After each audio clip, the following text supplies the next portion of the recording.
Nunca imaginé que la última vez que me vería completo en un espejo sería antes de subir una camioneta para ayudar a mis compañeros. Nunca olvidaré el sonido de ese disparo, ese que me arrancó media cara y que todavía escucho cada noche, aunque esté en silencio. Si crees que conoces el caso Ayotzinapa, déjame contarte lo que pasa cuando eres tú el que cae al piso, tratando de no morir, mientras todos a tu alrededor gritan que somos estudiantes, mientras nadie escucha. Yo no fui uno de los 43 desaparecidos, pero casi. Ese casi me ha perseguido por 10 años. Ese casi es la razón por la que estoy vivo, la razón por la que mi boca y mi mandíbula no son mías, la razón por la que tengo cicatrices por todo el cuerpo, que a veces todavía huelen a hospital. Este no es un resumen de noticias, tampoco es una explicación fría, es mi voz, y si la estás escuchando, es porque quiero que entiendas lo que es ver cómo el Estado, los criminales y la oscuridad se mezclan hasta volverse un monstruo del que nadie escapa. Para mí, el problema comenzó antes de que la bala entrara por mi rostro. Empezó cuando me llegó el mensaje: los compañeros están bajo ataque. No era la primera vez que nos acosaban o nos frenaban. Cada año había tensión, pero nadie imaginaba lo que iba a pasar esa noche del 26 de septiembre de 2014. Nadie imaginó lo que estaban preparando para hacer. Yo estaba en la normal, en Ayotzinapa, cuando empezaron los reportes de que los policías municipales de Iguala habían detenido a varios compañeros y que había agresiones, balazos, bloqueos. Y yo no podía quedarme quieto. Nadie podía. La educación que recibimos ahí te hace pensar en colectivo, te hace moverte por tu gente. Así que nos organizamos y fuimos a ayudar. Yo no sabía que estaba manejando directo hacia una trampa que ya llevaba horas abierta, una trampa que estaba diseñada para desaparecer, una trampa que casi me traga. Cuando llegamos a Iguala, lo primero que sentí fue un silencio raro.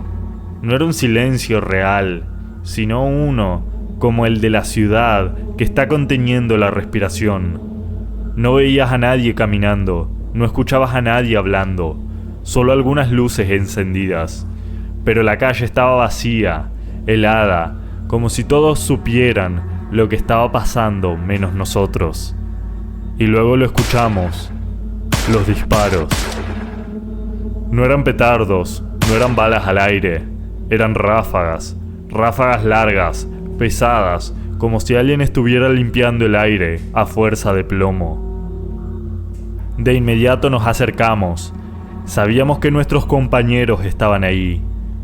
En algún punto, tirados detrás de autos, escondidos detrás de postes o corriendo sin sentido tratando de salvarse. No sabíamos si estaban detenidos o si estaban huyendo, pero sabíamos que estaban vivos y eso nos movió. Yo corrí hacia la primera esquina, donde se escuchaban los gritos, y ahí los vi. Nunca había visto algo así.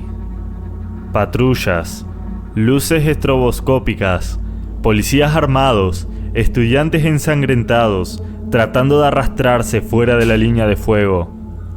Y las voces: «¡Somos estudiantes! ¡No tenemos armas!». Las gritaban, como si con eso pudieran detener las balas.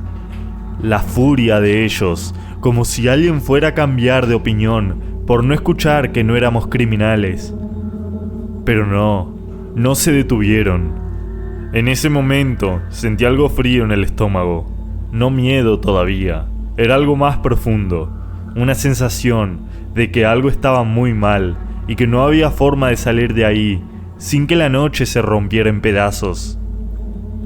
Corrí para mover a unos compañeros detrás de un muro, y cuando me acerqué, escuché el sonido que me perseguirá toda la vida.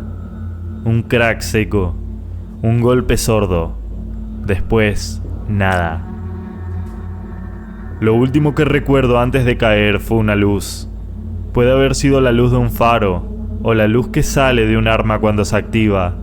Nunca pude saberlo, pero justo después un impacto entró por mi cara. Entró con la fuerza de un martillo y el calor de un fuego recién encendido.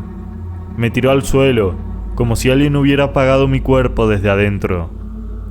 No sentí dolor al principio, solo sentí que mi cara se deshizo, como si se hubiera quebrado en partes.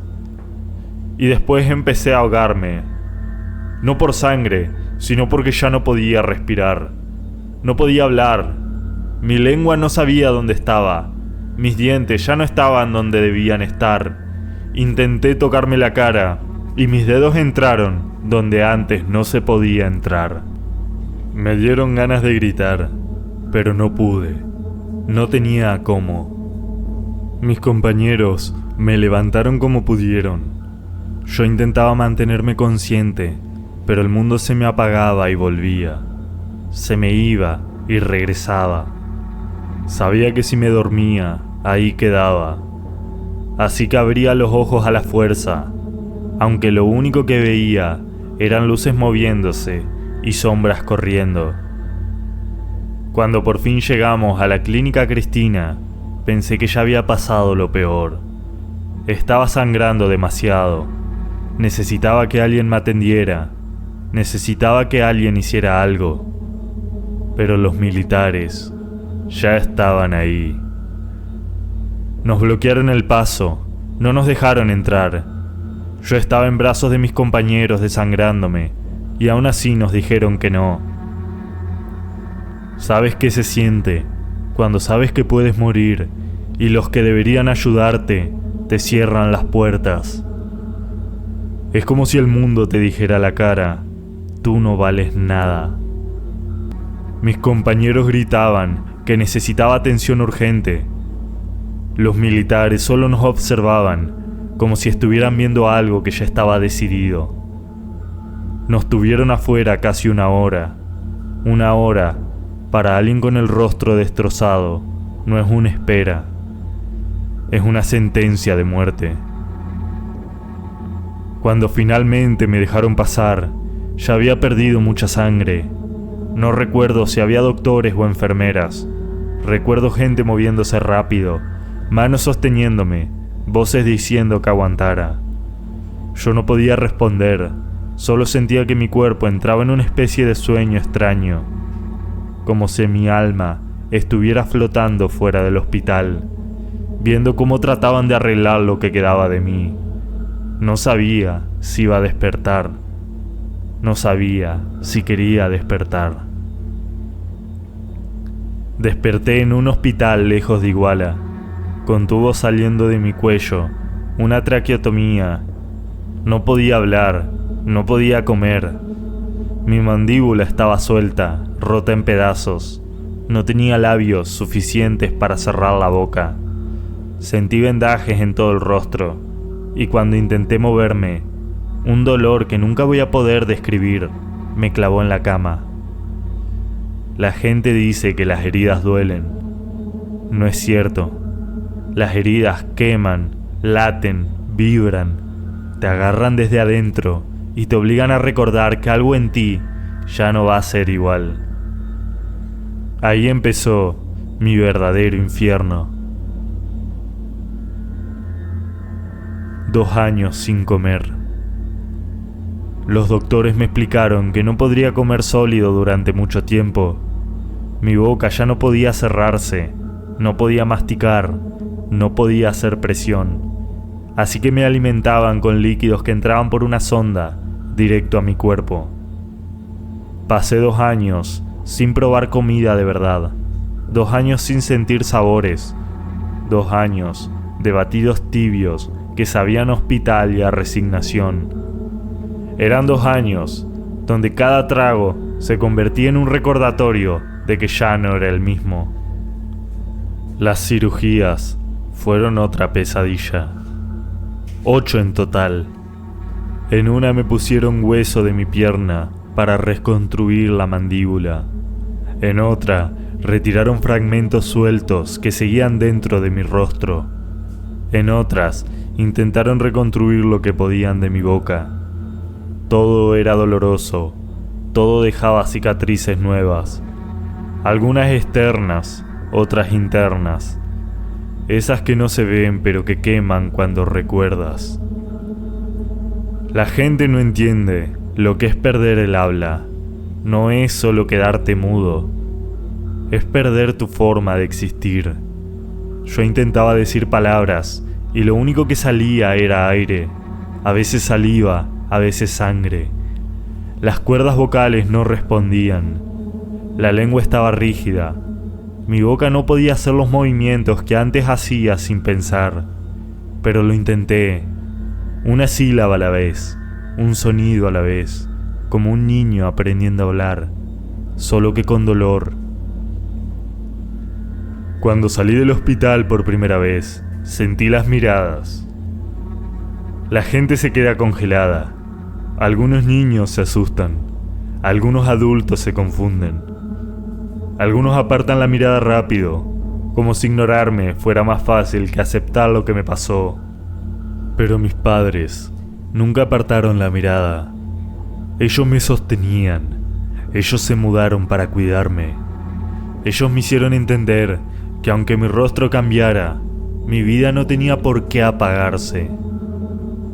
Recibí mensajes de gente que no conocía, mensajes diciendo que no estaba solo, mensajes de apoyo, mensajes que decían que mi lucha también era la suya. En esos momentos entendí algo que todavía creo. La solidaridad duele, porque llega cuando estás roto, pero también sana. Cuando pude declarar lo hice.